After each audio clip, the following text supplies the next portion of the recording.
Hey everyone, I hope you're all doing well. Today I wanted to talk about some long-range shooting techniques, specifically with the AK, though some of these will apply with other rifles as well. First, I wanted to preface this by saying that although the AK isn't inaccurate, that's kind of a big myth that exists out there, it's not a precision rifle either. Same goes for ARs and all that, so don't expect huge amounts of accuracy from something like this. But you can shoot pretty long range, by which I am more or less referring to about 300 meters or further. I know there's some debate over whether 300 is actually long range or not, but for the sake of this video, I'm just going to consider 300 and further to be long range. So, getting started, I wanted to mention scopes. Very important for long range shooting, but I don't think they're totally necessary at the ranges of like 300 or 400. Past that, you almost certainly do need a scope, but I think, well, it depends on your eyes too, but 300-ish, 400-ish, you should be able to hit fairly reliably with just iron sights. Of course, a big thing there. Also depends on the kind of ammo you're using, but if you're shooting this long of range, you definitely need some reliable ammo as well. Tula, in my experience anyway, is not that great. However, it does seem like they've improved their accuracy there over the years. At least in the case of this AK-74 and 5.45, Barnaul ammo, their hunting ammo, has worked extremely well for me. I would not recommend the Hornady ammo, however. In my tests that I did a video on the 100 to 300 meter accuracy of the AK. And what I found with the Hornady ammo is it's extremely accurate, but I did have a slam fire with it, and I think that's because of some issues with how they do their primers. So I don't really trust it anymore as a result of that. But anyway, enough about that. Let's get into the actual techniques. So first of all, as you can see, I have a shooting rest here, and I wanted to talk about that. Shooting supported. So one issue with rests is, they are great for shooting long range because they hold you super steady, but that's only if you can actually get your gun into the rest. In the case of this rest, this is actually made more for bolt action rifles. You can get benches or rests that work well for AR style or, just pretty much any longer magazine fed rifle. But most of them on the market are this type. And the issue with this is, well, two things. If you have if you have a foregrip, that will probably hit up here. And if you have a magazine, that will hit down here, which I'll show right now. And one more thing is, normally you wouldn't be using a rest when you're shooting from prone, but because I'm already in this position, it works best to just show it like this. So as you can see, my RK6 is hitting here, but that's, it's fine, but it does wiggle a lot side to side, as you can see. And second of all, is even if I took off that RK6, or if I slide it back to where it's not hitting, I mean, my handguard is so big, or rather this bench is so, or this rest is so kind of narrow, I guess, that it doesn't really fit. But even if it did, my magazine would hit down here, and you can see it already kind of is. So that is a bit of an issue with rests. If you can get a good one, I definitely recommend it, but they're not very practical in actual applications. If you're out hunting, I don't know who in the world, I guess you could take out a rest with you, but I don't know who really would lug that around depending on what style of hunting you're doing. So what I would recommend using is a bag for support. So here I just have a standard Drago backpack. I talked about this a bit in my gear considerations video, but just any backpack works. It could even just be like a bag. It doesn't even have to be a backpack. But what this allows you to do is just rest your rifle on it, and this is very, very sturdy. And also, you almost always have your backpack on you. Again, depends on what kind of hunting you're doing, for example, but if I'm going hunting, I almost always have it on me. So if you're able to quickly throw it off, you can just drop it, go into prone, and you have a good supported shooting position here. Very, very sturdy. However,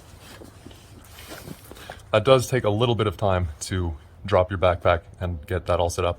And of course, it does rely on you having a backpack on you to use it, or bag of any type. So if you don't have a backpack, or you don't have anything to shoot supported, you can use other supports. So what I'm saying, when I say supported or shooting supported, what I'm referring to is shooting off of some other object for support. Otherwise, you can use your gun itself as a support.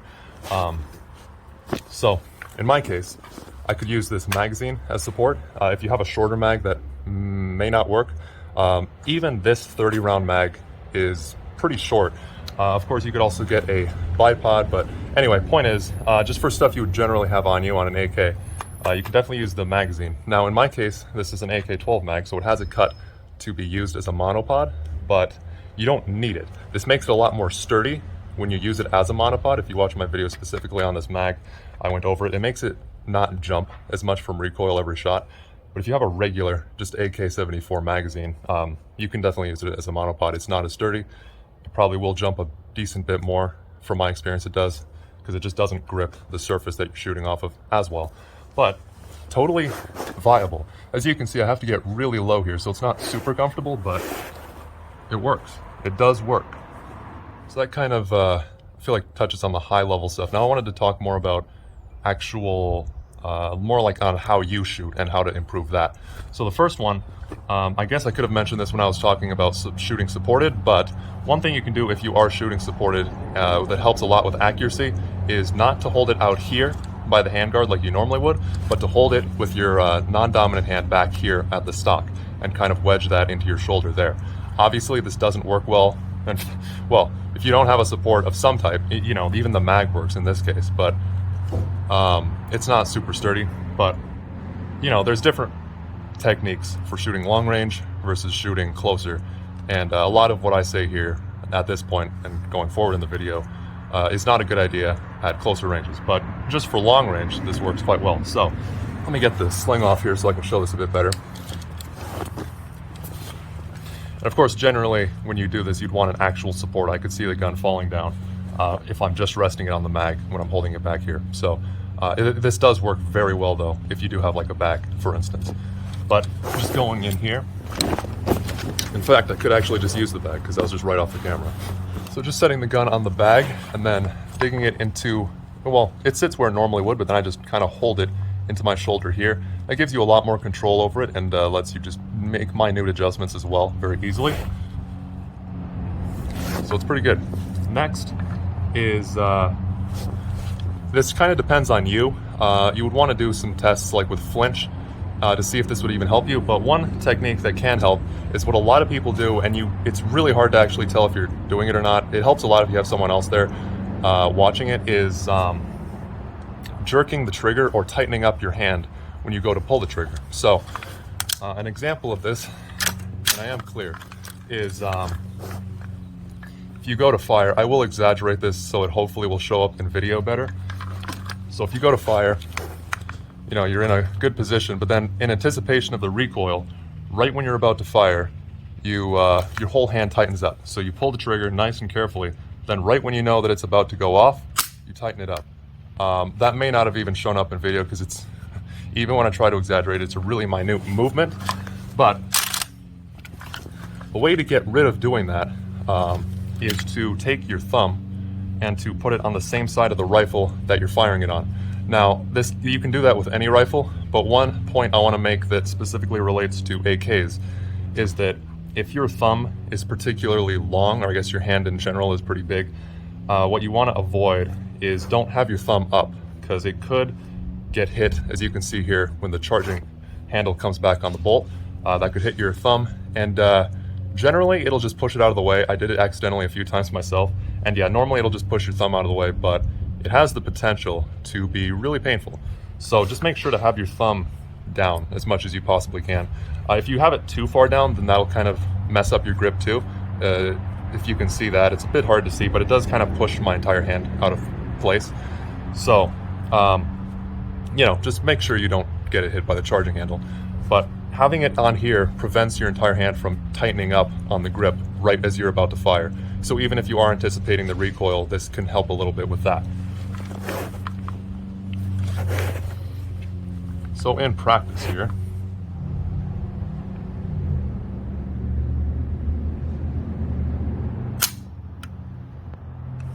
just like so.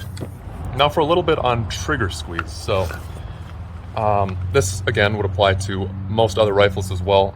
Generally, I know that people say that it's a good idea to pull with the this part of your finger, which I don't even know what you call it. But ultimately, it kind of just depends on how big your hands are. For me, I would have to take my grip all the way off. In fact, here you can see my finger would have to be like that to be able to pull the trigger. And that's not comfortable. I barely have a grip. I have to do this with my hand. And What's most important when you're shooting in general, but especially long range, is to be comfortable. Otherwise, if you're in a position that you can't hold it, even if it's technically by the book the best way to do it, you will do worse. So, in my case, I normally pull the trigger with this part of my finger, just because then that's my entire hand goes onto the grip, and that's where it lines up. You want to get it kind of as straight backwards as possible, so you don't disrupt the gun, like where it's aiming when you're pulling it back. You just want it to be nice and straight.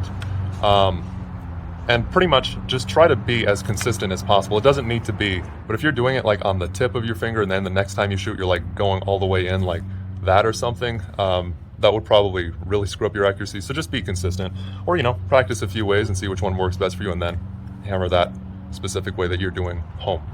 Now, one more thing I wanted to mention about shooting supported is if you don't have any support here, one thing you can also do to kind of tighten up your support is to use the sling for tension. So the way to do this is to just take your sling on your non-dominant hand and just wrap it around. My sling's pretty long, so I have to do it several times, but then just have it nice and tight. And you don't want to have it too tight to where you're like cutting off circulation and all that. But just having it nice and tight up here can really help to get you a little bit more secure. Personally, I don't like wrapping the sling like this because normally I prefer wearing the sling. As you saw pretty much this entire video, I've had it wrapped around my back as I normally carry the rifle in that way. So this does require me to take the sling off, and it doesn't seem to help that much in my opinion, but certain techniques will work a lot better for some people than they do for others. But with this, just tightening it up, it works quite well. The last thing I wanted to mention is that I've been in prone this entire time, and prone is a great position to shoot long range. It is extremely sturdy because you do have all these options for supporting the rifle. You can drop it on the mag. If you have a bipod, you can use the bipod. If you have a bag, you can use the bag, etc. However, in a lot of cases, being prone doesn't actually work. In my experience, when I'm out in the woods hunting and all that, going prone, you can see for maybe a meter in front of you because of grasses being tall enough, or just natural, deformations in the terrain. Like you have a tiny little hill that you wouldn't even notice normally, but in prone you cannot even see over it. So to fix that, you should definitely practice shooting from crouching as well. And I've seen a few different styles of crouching that I actually wasn't even aware of until fairly recently. And I will show there's a specific way to crouch in long range. I'm not sure if this is the more common method that most people know or not, but I'll show it anyway. So let me switch camera angles here and I will show that now. All right, now for a position that isn't crushing my lungs and my back constantly. Talking to a camera that long from prone is the most painful thing I've ever experienced. So anyway, moving on. So crouching is great because then it will let you see over, as I was mentioning, grass and all that. It's not as stable as prone, but if you do it right, it can be almost as stable. So as I was mentioning, there are two kind of big methods of going crouching that I've seen. The first one I wanted to mention is the one that will not work well for long range at all. So this first method of crouching is just, you're standing, then you get down, and you hold the gun up, and you're ready to go.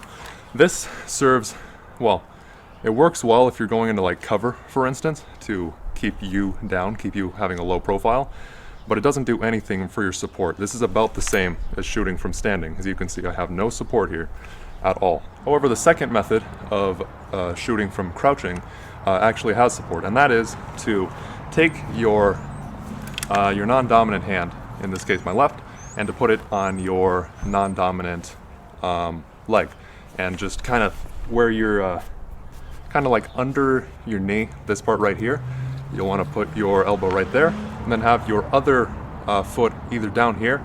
And personally, for me, this really hurts my toes, so another thing you can do is to actually kind of sit on your foot.